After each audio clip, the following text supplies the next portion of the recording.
Shalom, bien-aimés frères et sœurs dans le Seigneur, que Dieu vous bénisse richement. C'est votre frère Faustin Mukasa. Je viens par cette exhortation apporter à l'épouse quelque chose de plus. Comme le Saint Prophète dit que dans le moment le plus compliqué, il n'y a que la prière qui peut changer les choses. Voilà pourquoi nous chantons, nous disons, mon ancre est en Jésus, c'est lui la solution à tous nos problèmes. Et avant de commencer ceci, je souhaiterais dire un mot de prière et que chacun qui va nous écouter, que ça ne soit pas seulement un sermon de plaisir, mais que ça soit surtout un sermon qui va nous amener dans la présence de Dieu pour que chacun de nous puisse tirer quelque chose de la part de Dieu et qu'il n'oublie pas ce qu'il est et comment il peut être plus appréciable devant Dieu. Dieu Père très saint, Dieu d'amour et de miséricorde, nous nous remettons à toi à cet instant. Nous voulons parvenir un message divin à ton peuple. Laisse que cette exhortation soit bénie de toi et que ceci puisse bénir ton peuple. Au nom de Jésus-Christ, notre Seigneur, nous avons prié et demandé ainsi. Amen. L'exhortation de ce matin, nous allons parler sur la prière et le sujet c'est « Entre dans ta chambre et prie ». Et nous allons lire dans le livre de Matthieu, le chapitre 7, le 7e verset. La Bible dit ceci. La Bible dit ceci. Demandez et l'on vous donnera. Cherchez et vous trouverez. Frappez et l'on vous ouvrira. Car quiconque demande reçoit. Celui qui cherche trouve. Et l'on ouvre à celui qui frappe.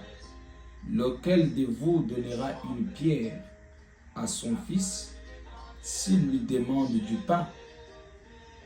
Ou s'il demande un poisson, lui donnera-t-il un serpent? Si donc, méchant comme vous l'êtes, vous savez donner de bonnes choses à vos enfants, à combien plus forte raison votre Père, qui est dans le ciel, donnera-t-il de bonnes choses à ceux qui les lui demandent? Que tout ce que vous voulez que les hommes fassent pour vous, faites-le de même pour eux, car c'est la loi et le prophète. Alors, nous venons de lire, que Dieu bénisse la lecture de sa très bonne parole. Nous allons parler sur la foi, sur la prière et sur l'importance de la prière. Comme nous venons de les lire, frères et sœurs, la parole de Dieu dit que toute chose dit, demandez, l'on vous donnera, cherchez, vous trouverez, frappez, l'on vous ouvrira. La bonne manière de demander quelque chose à Dieu, c'est quand nous la demandons dans la prière. Parce que c'est la prière qui est l'arme la plus puissante, c'est la prière qui peut nous amener là où nos pieds ne peuvent pas nous amener. Quelqu'un peut être à genoux, voyager plus que celui qui a des moyens pour payer les avions et atteindre les gens. Mais Dieu, par le canal de la prière, il est celui qui peut nous emporter dans le lieu plus élevé, saisir la chose qui était dans l'invisible et revenir avec cela dans les choses visibles. Voilà pourquoi beaucoup de peuples aujourd'hui sont dans l'ignorance. Ils pensent comme ils ont des moyens, ils peuvent atteindre des solutions facilement. Mais c'est très compliqué parce que la bonne manière, la chose que Dieu nous a donnée et l'arme la plus puissante, c'est la prière. Voilà pourquoi je voulais, après avoir lu le prophète, c'est quoi la prière? La prière, c'est un dialogue. C'est une conversation entre toi, le créateur, et la créature. La créature, c'est l'homme, c'est l'humanité. Et le créateur, c'est l'homme créé, la Moya. C'est lui qui existe par lui-même, le Melchisedec, le Elohim, le El Elai Elohim, c'est lui qui exista avant que le monde ne soit, c'est lui qui exista avant que nous soyons visibles.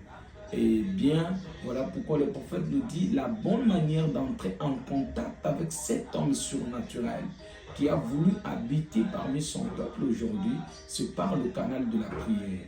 Quand on prie, c'est dialoguer avec Dieu, converger avec Dieu, parler avec Dieu, et c'est dans ce canal-là que la solution nous vient. Mais qu'est-ce que nous remarquons? Aujourd'hui, quand les gens ont des problèmes, les gens ont tendance à aller être plaintifs, voir un oncle, voir un frère, tout ça c'est bien. Mais la bonne manière, c'est quand vous avez des problèmes, entre dans ta chambre, agenouille-toi, parle à Dieu, parce que nos chambres ne sont pas seulement un lieu de repos, mais c'est aussi un lieu de combat. Voilà pourquoi je souhaiterais vous lire quelque chose dans Marc chapitre 11. Dans Marc chapitre 11, la Bible nous parle de quelque chose. Je souhaiterais qu'on lise ensemble. Marc chapitre 11, le verset 24. La Bible dit, c'est pourquoi je vous dis, tout ce que vous demanderez en priant, croyez que vous l'avez reçu et vous le verrez s'accomplir. Donc, toute chose qu'on demande en prière, la Bible te conseille déjà qu'il faut déjà croire que vous l'aviez reçu et vous verrez la dite chose s'accomplir. Mais quand nous prions, il y a deux choses qui se réalisent. C'est le doute qui se crée en nous, après avoir parlé avec ton Père, que tu crois être compétent, que tu crois être au-dessus de toutes choses, que tu crois être le possesseur de tout ce dont tu as besoin. Il faut avoir la foi, croire en ces dieux-là, que la chose que je viens de demander, je dois la voir s'accomplir. C'est pourquoi je vous dis, tout ce que vous demanderez en priant, croyez que vous l'avez reçu et vous le verrez s'accomplir. Le verbe croire que nous avons ici nous ramène à la foi. Voilà pourquoi toute chose que vous faites, il faut avoir la foi. Parce que la prière ne peut pas marcher sans la foi. Et la foi la Bible nous donne déjà la définition de la foi dans Hébreux 11, en commençant par le premier verset. La Bible dit, or la foi est une ferme assurance des choses qu'on espère, une démonstration de celles qu'on ne voit pas. Donc la foi est une ferme assurance. Voilà pourquoi quand on nous dit nous devons croire dans la parole, donc nous devons avoir la foi qui est une assurance bénie. Je sais que bien que j'ai prié, bien que je n'ai pas vu la chose, mais par le canal de la foi, j'ai une assurance bénie que un jour la dite chose doit s'accomplir. Amen. Mais maintenant, si vous ne croyez pas, bien que vous priez, bien que vous demandez, bien que tout le temps vous êtes à genoux, et donc quand vous n'avez pas encore la ferme assurance dans la parole de Dieu, que Dieu qui a fait la promesse doit l'accomplir, alors toute cette prière est vaine. Voilà pourquoi je vous demande, frères et sœurs bien-aimés, que quand nous sommes dans la prière, quand nous entrons dans nos chambres pour prier, croyez premièrement que Dieu vous écoute. Croyez premièrement que Dieu vous parle. Croyez premièrement que la foi que j'ai, c'est une ferme assurance des choses qu'on espère, mais une démonstration de celles qu'on ne voit pas. Et celles qu'on ne voit pas, il n'y a que par le canal de la prière et par le canal de la foi qui doit voir la chose de l'invisible pour saisir la chose et la chose deviendra réelle. Et Saint Paul qui parlait aux Hébreux, lui aussi avait la foi. Voilà pourquoi il disait aux disciples, il disait au peuple de Dieu, il leur disait, je ne suis pas venu avec un discours persuasif, mais je suis venu avec la puissance ainsi que la démonstration. La démonstration ne peut être que la deuxième partie de la foi, parce que la foi, la première partie, c'est l'espérance. La foi est une ferme assurance des choses qu'on espère. Or, dans l'espérance, quelqu'un espère. Mais la deuxième étape de la foi, c'est une démonstration de celle qu'on ne voit pas. Alors quand on entre dans la prière, nous devons plus avoir la deuxième étape de la foi qui est une démonstration de ce que les autres ne peuvent pas voir, de ce que les autres peuvent critiquer. pour ne pas dire, oh, quand il vient de prier, il vient de demander ceci, est-ce qu'il en aura? Non, la foi regarde à ce qui est dans l'invisible. Voilà pourquoi notre père Abraham, dès lors qu'il avait une promesse a été faite en sa faveur, plus les années passaient, plus il avait l'assurance bénie que la chose devrait s'accomplir un jour. Amen, amen. Je m'excuse, je suis enrhumé. Et le prophète vient enrichir la chose. Il dit, regardez Pierre qui était dans, je parle d'abord de la Bible, regardez Pierre qui était dans la prison. À force que les gens priaient pour lui. Donc peut-être que celui qui m'écoute maintenant, il est dans une situation très compliquée. Qu'il peut être dans la prison, il peut être dans la prison de l'adultère, quelqu'un qui est dans l'alcool, quelqu'un qui est dans une vie de souillure, quelqu'un qui est dans la prison. Il n'y a que par le canal de la prière qui peut faire que la délivrance soit réelle. Voilà pourquoi dans Actes chapitre 12, le premier verset, on descend, la Bible parle de quelque chose. Je vais parler de cinquième verset. Il dit, Pierre donc était gardé dans la prison et l'Église ne cessait d'adresser pour lui des prières à Dieu. Donc, Pierre était emprisonné. Pierre était lié par le monde compliqué qui ne voulait pas qu'il soit à la liberté pour témoigner de la part de Dieu. Mais l'Église ne cessait jamais d'intercéder, de prier, c'est-à-dire l'Église était en contact permanent avec le Créateur pour que sa créature ne puisse pas périr, afin que lui-même soit le véritable qui doit être dans la scène pour le délivrer. Et au verset 6, la Bible dit, la nuit qui précéda les jours où Hérode allait le faire paraître, Pierre, lié de 2 chaînes, dormait entre 2 soldats et 2 sentinelles devant la porte, gardaient la prison. Et voici un ange du Seigneur survint, et une lumière brilla dans la prison. L'ange réveilla Pierre et en les frappant au côté et en disant, lève-toi promptement. Les chaînes tombèrent de ses mains. À cause de la prière du peuple de Dieu, à cause de la prière de l'Église, le chaîne dont on liait Pierre, c'était de chaîner. Pourquoi? Parce que la prière a la capacité d'entrer là où les gens ne pouvaient pas entrer. Parce que dans la prison, il y avait 3 barrières. La première barrière, il y avait des gardiens. La deuxième, la troisième, pour atteindre là où il y avait Pierre. Mais 2 soldats le gardaient aussi. Mais personne ne pouvait pas accéder à la porte de la prison. Mais il n'y avait qu'un seul canal que Dieu avait placé entre les mains de son peuple. C'était le canal de la prière. Le peuple a prié et la prière les a amenés là où leurs pieds ne pouvaient pas amener. Voilà pourquoi quand la prière a percé la première barrière, a percé la deuxième barrière, a percé la troisième barrière, la prière a atteint là où était Pierre et le chêne tombèrent et l'ange est entré, il a touché Pierre, il lui a dit lève-toi. Et à ce moment-là, toi aussi qui peux être lié par quelconque problème, toi qui peux être lié par des différentes difficultés, je te conjure mon frère, je te conjure ma soeur, que par le canal de la prière, il y a possibilité que les barrières puissent tomber, il y a possibilité que le chêne puisse tomber. Parce que la prière, c'est une communion très élevée d'une créature avec son Créateur. Et je complète quelque chose.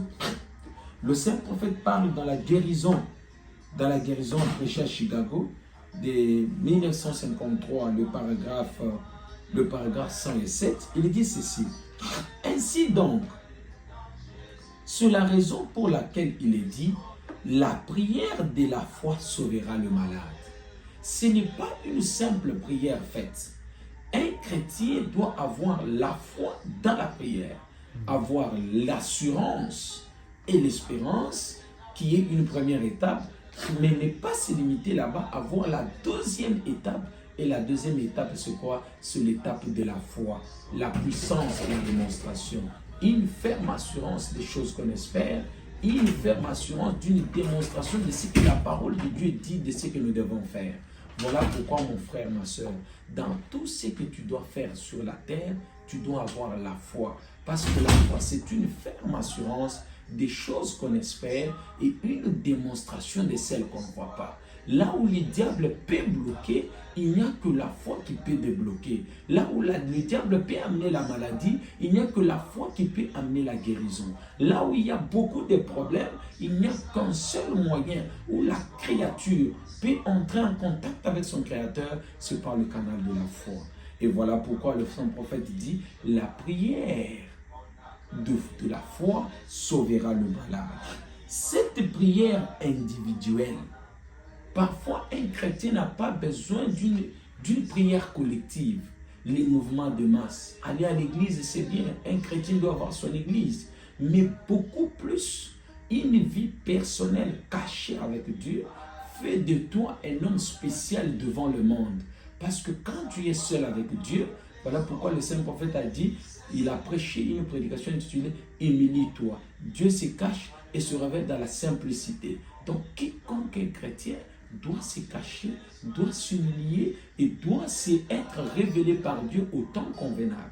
Voilà pourquoi tout ce que nous avons, tout ce que nous pouvons faire, nous ne sommes pas obligés de le faire de manière collective, mais nous sommes obligés de le faire parfois de manière individuelle parce que le salut est individuel. Il continue de dire, la prière fervente du juste a une grande efficace. Une prière fervente, c'est quoi? C'est une prière où toi-même tu es sûr que ton Dieu est réel, c'est-à-dire tu as la foi en Dieu et tu crois que le Dieu dont je parle, il est le seul qui peut m'écouter et il est le seul qui doit me donner la solution. C'est une prière fervente qui a des effets. Après cette prière, tu sais que j'ai prié et je ne reviendrai pas là-dessus. Dieu qui a déjà écouté ma prière, il va me le rendre. Et continue de dire, oh, si seulement vous saviez que du fait que vous êtes de chrétiens, Christ a mis dans vos mains l'autorité par son nom. Quelle est cette autorité? C'est l'arme la plus puissante que le monde ait jamais connue. C'est quoi cette arme? La prière.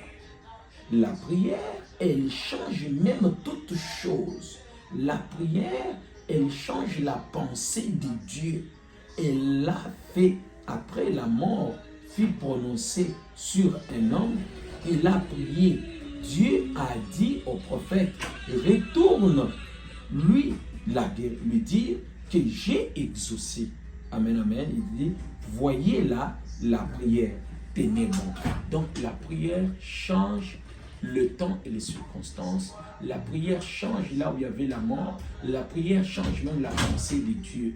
Donc là maintenant, alors que nous avons cette arme la plus puissante entre nos mains, c'est cette prière qui fait de nous des hommes spéciaux, qui peut faire que quand nous avons des problèmes, nous nous agenouillons et Dieu entend nos prières. Et le saint prophète ajoute, il dit, là où le plus faible d'entre vous qui peuvent simplement s'agenouiller, l'enfer, tout l'enfer tremble. Donc, et le plus faible, c'est celui qui ne connaît même pas encore les ABC de la parole. Celui qui n'est même pas tout le temps dans la présence de Dieu. Mais du fait qu'il croit qu'il y a un Dieu quelque part, un Dieu dont je peux parler et il écoute. Et ce Dieu-là, il nous écoute. Donc, bien-aimés frères et sœurs, c'était juste une petite exhortation qui peut faire que tout le temps, quand nous avons des problèmes, ne nous décourageons pas. Soyons tout le temps à genoux dans la prière.